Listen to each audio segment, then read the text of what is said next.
This happened to me a few days after I turned 16. For a while, I was ashamed and angry at myself for what I saw as being careless. Over a decade later, I've learned that this kind of thing is sadly a common experience for other young girls, no matter where they are. As I said, I had just turned 16 and was going to see a play that my boyfriend was cast in.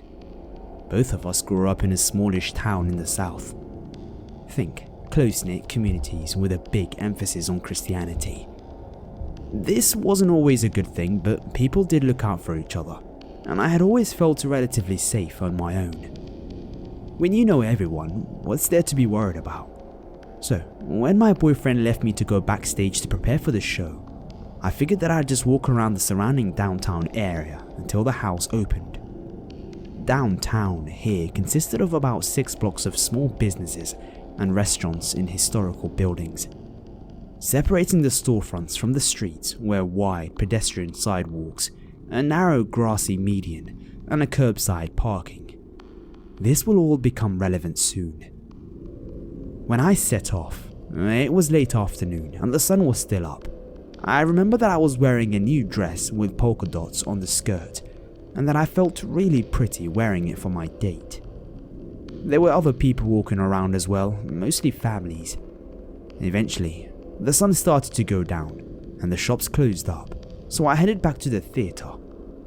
I turned onto a street that I knew would take me straight there, but it ran on the fringes of the downtown area, so it was, well, less populated. Suddenly, I heard a voice call out, "Excuse me, miss," from behind me. I looked back, and honest to God, kidnapper van was idling on the curbside parking right behind me. I'm talking shitty looking white passenger van with no windows and no plates that I could see. A middle-aged man in a dirty wife beater was behind the wheel and was leaning out of the open window. I glanced around and saw that I was the only person on the sidewalk and deduced that he was talking to me. I was a little nervous, but again, a small town in the south, manners dictated that an adult was talking to me and I needed to respond. "Yes?" "I'm looking for such and such street. How can I get there?" I felt relieved that was all he wanted. "Actually, I'm not sure. I don't really live around here, so I couldn't tell you. Sorry." That was true. My home was about 30 minutes away in a different area, and my family rarely ever came downtown. I was also pretty lousy with directions as a kid. I gave a little wave goodbye and turned back around. He stopped me with another yell. "Well, I'm not from here myself. Where are you from, young lady?" I turned back. The words were technically polite, but something about his tone set off warning bells. I felt like I was watching one of those Stranger Danger skits in elementary school. I took a step backward and stuttered. "Not here. I'm sorry, I can't help." "Hold on, I can't hear you. You're too far away. Come closer." The hand that was resting on the windowsill of his van disappeared under the wheel. "I said," I raised my voice and took another step backward, thankful for the grass median separating us. "I'm not from here. I can't help you. I'm sorry." "Your dress is pretty." I couldn't see below his elbow anymore, but the shoulder started to move slightly up and down. "Come closer and talk to me. I need your help." I was 16, in a relationship, and I recognized the movement of his shoulder and immediately felt like I was going to be sick. To this day, I'm not sure why I yelled what I did, but I just shouted out, "You know what? No thank you." Those southern manners, man. He kept yelling at me to come back and not go anywhere, but I turned on my heel and started speed walking away, putting distance between us. What I heard next put a chill down my spine. A sliding van door opening, the man yelling, "Shit, come on, man." and then the van door slamming shut again. I booked it to the street corner and saw the theatre parking lot in front of me. In a split second, I realized that there would be no grass median or sidewalk between me and the van if he decided to turn down this street to follow me. I'd be alone in the parking lot, but I knew that I couldn't turn back either. I flew across the street, hoping that I would be able to make it to the theatre before he did. I heard the rev of the engine as he made it to the corner right as I reached the other side. What happened next was nothing short of a miracle. One of the dark cars that I assumed was empty suddenly turned its cabin and headlights on, shining in my direction. A woman was sitting in the driver's seat and made eye contact with me through the windshield as I ran across the parking lot. She never said anything or got out, and I was too scared to look behind me to see if the van was there. But the second her lights turned on, I heard the tires squeal again from a quick turn, and then the loud sound of someone flooring it on the street behind me. Still running, I looked to my right and saw the tail lights of the van as it raced away from us. I didn't tell my boyfriend what happened until a few weeks later when he asked why I suddenly didn't want to see his plays anymore. I was too scared that I'd see the van again downtown and I'd be grabbed. I never did, thankfully, and I have no idea what happened to that guy. I really wish that I'd stopped to thank the woman for doing what she did though. That's someone I wish I could meet. I also never wore that dress again.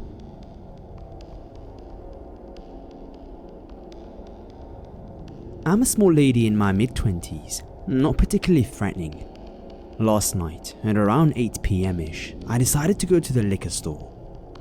I parked my car and started to walk towards the door when I hear a ferocious pounding on the window of a car parked in a handicapped spot near me. I immediately turned around to see a 60-year-old woman pounding on her window, trying to get my attention. She was in the passenger seat and the car was turned on.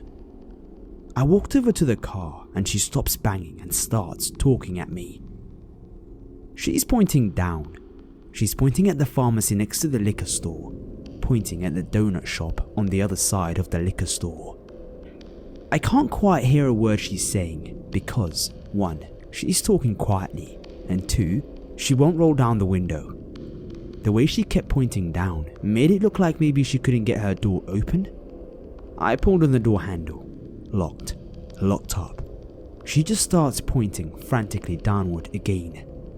I look around, thinking maybe she saw me drop something and was trying to point it out. But why the hell isn't she rolling down the window, or at least speaking louder so I can hear her? I guess maybe looking away from her pissed her off, because she started banging on the window and shouting, but I still couldn't make out what she was saying. There weren't a lot of people around, and I was feeling really uncomfortable. So I just signed the words, "I can't hear you," to her and walked off. I come out of the liquor store a few minutes later. She didn't see me leave, so I just went to my car. Still, I was a little suspicious. I didn't know if something was actually wrong. Maybe she was kidnapped and somehow was prevented from opening the door or rolling down the window. I didn't know. But I didn't want to leave thinking this lady's blood might be on my hands, so I hung out for a few more minutes. I'm glad I did. As soon as the parking lot is completely empty of people, the woman turns off and gets out of the car. She looks around a little bit and then just casually starts walking in the direction of the nearby neighborhood. What the fuck just happened? Lady, I have no idea what you were trying to communicate with me, but I hope we never cross paths again.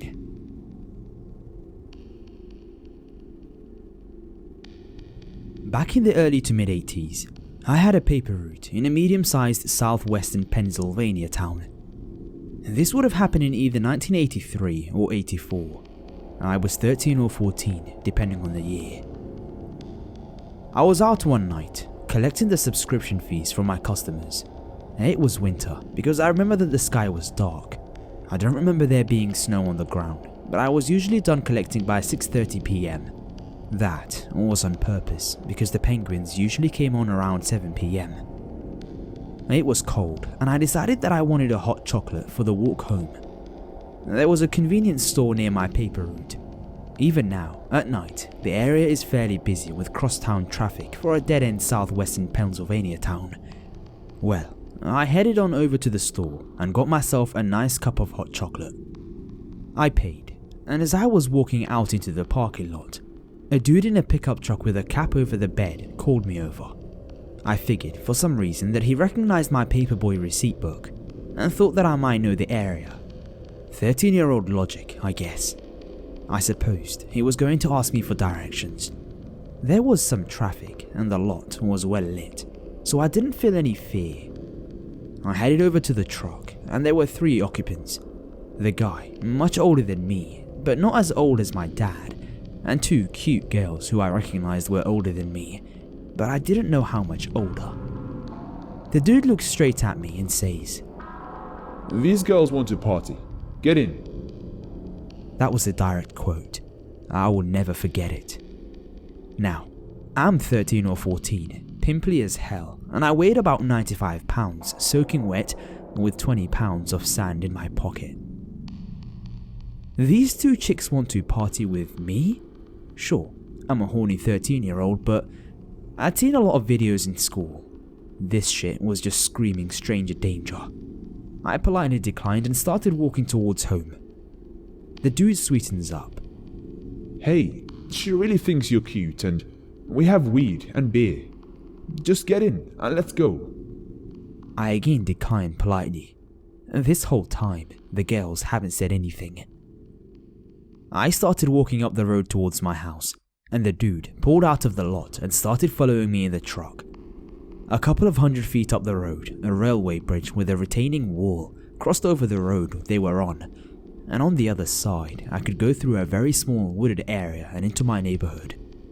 I went up the embankment and started crossing the tracks. I could see down into the road, and the dude was leaning out of his truck window and looking back at me. Well, I kept walking, and I saw him pass the first turn into my neighborhood. Good, I was home free. My house was 3 blocks from the bottom of the hill, and I ran like a mofo.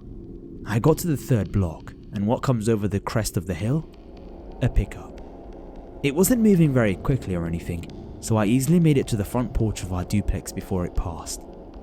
I told my dad about it a couple of days later, and he freaked out. For about a month, he insisted on driving along my paper route until I was done. The first time a guy in a car pulled up alongside me and asked me if he could buy an extra paper off of me, my dad pulled up and yelled at him to move along. I never saw that truck again.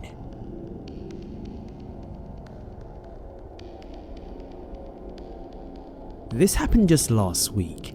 I collected my daughter from school as usual, and we stopped off at the shops to get some new school shoes, then headed home. I stopped at a traffic light queue and waited. Then I spotted this man as he began to cross the street in between my car and another. I wouldn't have thought anything of it, but his eyes were fixed on my car rather than the road. He walked around the front of my car and then came around to my driver's side door and lifted his hand towards the door handle like he was going to open it. He quickly looked around him like he was checking if anyone would see what was about to happen. But my finger instantly hit the auto lock button that locks every door. The car in front of me moved, then as soon as the light changed, I took off without looking back at this man. I don't know what he was planning to do, but the fact that he was staring at my car and reaching for the door handle tells me that it couldn't have been anything good.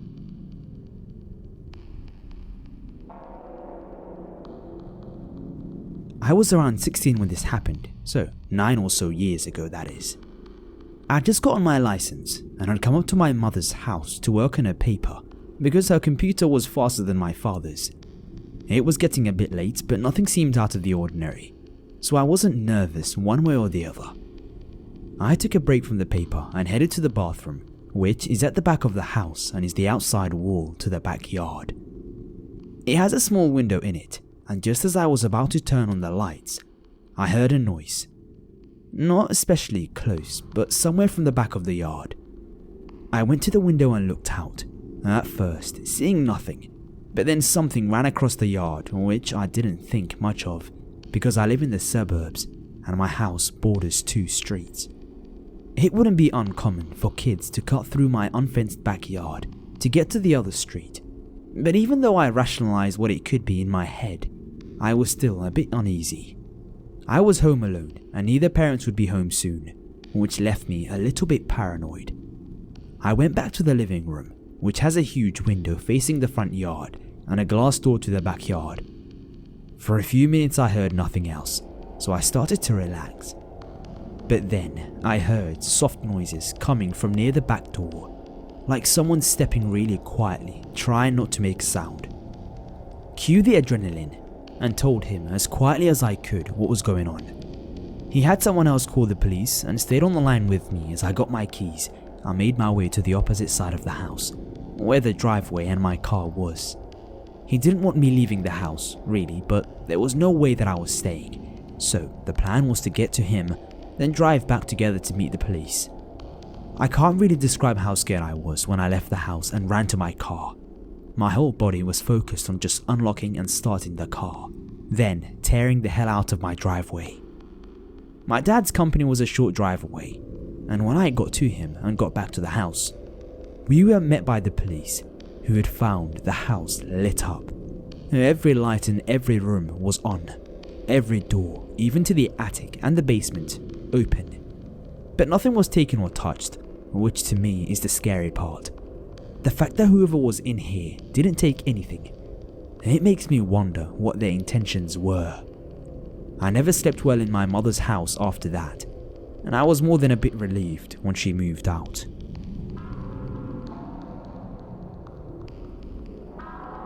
This happened a few years ago, during my first year of university. I'm from the UK and I studied in York, which is generally considered a pretty safe city. I was with my friends on a night out clubbing, and as often happens on nights out, I lost them. I was tipsy but by no means drunk, and at this point my friends weren't answering their phones, and I'd had enough, so I decided to walk home. My house was only around a 20-minute walk from town, and we always walked home, so I didn't think much of walking home alone. I was walking, and this guy starts walking next to me. He was Asian and maybe around 24, so not too much older than me. I was 19 at the time. York is a pretty friendly city, and tipsy students talking to other tipsy students you don't know is the norm. So I assumed he was just like me, just another alcohol-infused person making his way home. He started chatting to me about the usual crap, asking what I studied and things like that. We'd only been walking a couple of minutes when he started asking if I had a boyfriend. At this point I started feeling uncomfortable. We weren't in a secluded area, but it was around 3 in the morning and there were no other cars or people around. My mind didn't instantly label him as some crazed serial killer, but a boy trying his luck, which again is pretty common when you're a student. It wasn't really a big deal, but I didn't want to walk with him anymore. We'd only been walking together for about 5 minutes by this point. So now, I tell him that it was nice meeting and talking to him, and that I was at my house. I just stopped outside some randomer's house and stood there, waiting for him to walk away. But I think he knew I was lying, and he didn't leave. This is when I started to feel really unnerved. He smiled at me and said, "My car is near here. Do you want a lift so I can make sure you get home safely?" When he said this, I became terrified. My chest felt so tight I couldn't even speak. I just sort of shook my head and mumbled some incomprehensible answer. Next, he comes right over to me and grabs my arm, saying that he just wants to help me get home. I remember feeling like numb and like I wasn't a part of my own body anymore. It felt as though I was watching it happen to someone else and not me. I always thought I'd fight back and have a strong fight response, but instead I was frozen in fear. I don't remember where the car was or how long it took to get there. I just remember feeling kind of floppy and letting myself get tugged along. The next thing I remember was him opening the passenger door and me getting in. I think he asked me where I lived, but I couldn't answer at this point. He started telling me what a pretty girl I was and how he just wanted a nice girl to talk to at home. I was just sat completely still and staring ahead. He then put his hand on my thigh and started stroking it, and then began touching my breast while continuing to drive one-handed. I felt disgusting and guilty, but at the time I thought I deserved it for getting in his car in the first place, so I just let it happen. I remember thinking I should fight him off or try and get out of the car, but I honestly couldn't even speak let alone summon the energy to struggle. I had no idea where he was taking me, but I knew we were heading away from the university area. After around 10 minutes, I seemed to unfreeze, and it really hit me what was happening. I genuinely thought I was going to die in that car. I asked him if I could get out, but he just smiled at me. I'm only 5'1" and small built, so I didn't really stand a chance of overpowering him, and honestly, I was still too scared to try anything. At this point, my mobile started ringing. I'd forgotten I even had a phone. I've never answered anything so fast in my life. It was one of my housemates, who I was on the night out with, asking where I was and if I wanted to meet her in a takeaway.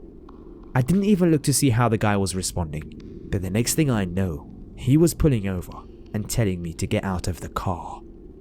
I had no idea where I was, so I walked around looking for a street name and rang a taxi. I was sobbing and told the taxi driver what happened, and he told me that I had to tell the police and even offered to take me there, but I couldn't bring myself to do it, and I didn't want to stay in that car any longer than I had to. I got dropped home and promised I would inform the police in the morning. I've never told anyone else what happened that night, and I blame myself for being stupid enough to walk home and for not being strong enough to fight. I pretty much willingly got in his stupid car and let myself get assaulted. I could have been raped or murdered, and it would have been my fault. This whole incident has made me very distrustful of men. I have depression, anxiety, and issues with self-harm, which were triggered by what happened. A couple of years back, when I was in college, I was the victim of a long-term stalker. This is a pretty long story and really builds on itself. I have cut it down to be a bit more coherent, but I have not changed any facts. So, I'm a male, and I was 20 at the time. It started out fairly innocuous on Valentine's Day. I started to receive secret admirer type text messages from an unknown number. I assumed it was a friend of mine playing a joke, as I was in a room with a handful of tech-savvy people at the time. I tried to gauge their reactions and asked if anyone was messing with me. They all denied it, and I believed them. They are pretty bad liars. It was further confirmed that it was none of them when I got a phone call from the number. A voice on the other end said, "Is this Chris?" which is my name. I replied, "Yes, who is this?" hoping that I could identify the voice. At that point, they hung up and resumed texting. At the time, a lot of my friends lived together, and the people who didn't live there and enjoyed pranks weren't really committed or knowledgeable enough to sign up for a fake number texting service. Things started to get weird when the person began asking pretty personal questions, including repeatedly asking, "Are you doing something tonight?" To which I reply, "Yes, I was working," but they kept insisting and we should meet up. On top of all of this, I was getting various images sent to me from a separate email. The username was shown. This confirmed that it wasn't a real number, and I now had a username to connect to the person. I don't know if it was their intention, but I actually enjoyed trying to figure out shit like this and took it upon myself to expose the person without giving away anything about myself, so I kept it up. I texted them back for a while and dug more and more information about the person, compiling it into a profile and eliminating possibilities. Unfortunately, this just encouraged them, as they insisted that I send pictures. "Take pics add to the convo," etc. Then they sent a weird one. It was a white lacy dress hanging in their closet with the accompanying text, "My wedding dress for when I marry you," with various heart and love emojis. "Can I see a picture of your reaction?" To which I replied, "No." "Why not? Please. The pics of your surroundings, please. Your room, your face, anything more." And I replied with, "You gotta tell me who you are, otherwise I'm definitely not sending you any pictures." "I'm not telling you who I am until I feel comfortable." You gotta be fucking kidding me. You're the one who's uncomfortable? Anyway, they continued to pry about where I was going to be that night, and I still refused to give details. Then they dropped where they were going to be, a party on campus that night. I couldn't go regardless, I was working. I should also mention that the texting conversation was all over the place. It was like 3 different people were all trying to talk to me about different things all at once. Again, I was bombarded with personal questions about past relationships and what kind of girls do you find yourself most attracted to? There was a little bit more back and forth, not too interesting. Then I got another bombshell. They asked if I lived in apartment 68, which I did, but I lied to them and said that I didn't. Close, but not quite. Oh, could have sworn. Where do you live? And are you involved with anyone at the moment? I recognized the style of apartments they were in based on a picture from earlier, so I decided I'd throw a curveball. You live in this complex, right? What? How do you know? I recognized your door. All the shitty apartments had the same color door frame, which was visible on the edge of a picture they sent. The conversation kind of fizzled out here, and I didn't go to that party and didn't get any more texts. Among the pictures they sent me were some screenshots of my Facebook, photos of their bed, a pipe, some posters, and just pretty boring stuff. So, that was February. Fast forward to October. The following school year, I was a senior and busy as fuck. One evening, I got a text from an unknown number. Is this Chris? Saying my full name. So, I played dumb. Pretended like I wasn't freaking out that after many months, this person was contacting me again, and I still hadn't figured out who it was. These questions were instantly more personal and really weirded me out. Don't ruin the fun. Not knowing who I am is part of the mystery. I won't tell you who I am. Not now. Too much to lose. I don't want you to know. Not because I'm being cruel. It's just better if you didn't know. I replied with, that doesn't make any sense. Trust me, you don't want to know. You'll be better off not knowing. Trust me. Okay, whatever. Why are you texting me again? Are you mad at me? I just have no one to talk to, and does my personhood really matter that much? Can we talk about something else? To which I replied, like what? I'm pretty tired of this shit and trying to work, but I do want to see if I can pick out any more details, so I'm doing the bare minimum to keep this going. Do you celebrate Halloween? I guess I'm boring you. I have a better question. Have you ever been in love? No. How do you know if you've never experienced it? For a response so extreme, you'd think that you've experienced it before, but I guess it's a matter of perspective. You must be a godly man then. Those texts are coming so fast, I can't keep up. To which I simply replied, What a response. Bye. Followed by explosion and violin emojis. The next day around the same time I get another text. Keep in mind, the person is referring to their friend, but I honestly believe this friend is made up. I was talking to my friend about you today. Who's your friend? Don't you want to know what we talked about? Yeah, sure. Then, like 3 hours later, they replied. We talked about how you seemed like the type of person to fall in love so easily. You're a sap. Not in a negative way, just an observation. Like, you're wishing for the one. I replied with, haha. All you care about is finding my identity. That would be the most awkward thing ever. Why so eager? Wouldn't you be weirded out? No, probably not. I lied. We've been in class before. What year? Maybe if you got to know me, you'd figure it out. Okay, tell me about yourself. Hey, why didn't you comment about the observation my friend and I made? Say how you feel. What does that mean? Say how you feel. This makes me uncomfortable. You never ask me any questions. I started messing with them, asking really random questions. This made them really mad.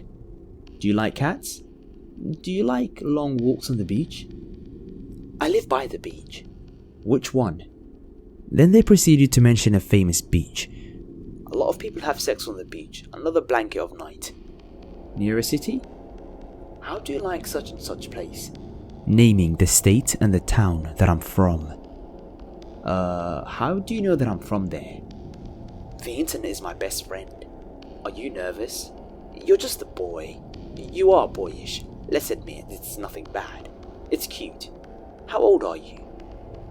You haven't figured that out already? When is your birthday? The month and day, please. Tell me now. I just want to know your sign. Virgo. Oh my god, I like Virgos. You're obedient, submissive, like a puppy dog. Isn't that funny? I just laughed. Now, I ask you a question. Have you been in a relationship before? Why did your relationship fail? Not telling you about this actually. This is annoying. Then they sent me a ton of different random photos from Google. My friend asked me to ask you something, but I don't think I will. What? Can we change subjects now? How was your day? Mine was bad, but I don't want to relive it again. It was something I did wrong, so I only have myself to blame. She wanted to ask something intimate, but I'm not going to share, since you don't like talking about that. It's extreme, you're probably not going to answer. I feel sick asking it. Don't have me? I'm just a messenger. I'm embarrassed. You're not going to answer? I could. Okay, so we really want to know if you're a virgin or not. Scratch the virgin part. Never had intercourse is a better phrase. I knew you wouldn't answer. I didn't answer, and they didn't write anything else. That was all October. This is December, the end of the semester. Hey.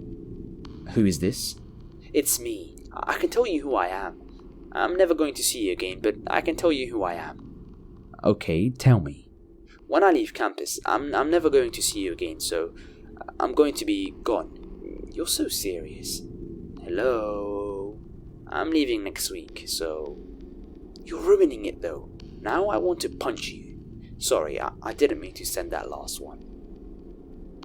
Then they proceeded to call me multiple times. I denied it every call, but they kept coming. I think there were 14 calls that night. Then a text from a new fake number. Oh my god. Sent from textnow.com. I replied with, please stop texting me. Then there were more calls. I turned my phone off. The following week, I was in the class I TA'd. Students were presenting their final work on the projector, and I had queued multiple tabs on the projection computer. 2 different students had work on Google Drive. When the second student logged in to their account, they didn't open a private window, so it logged out the first student. I hope that makes sense.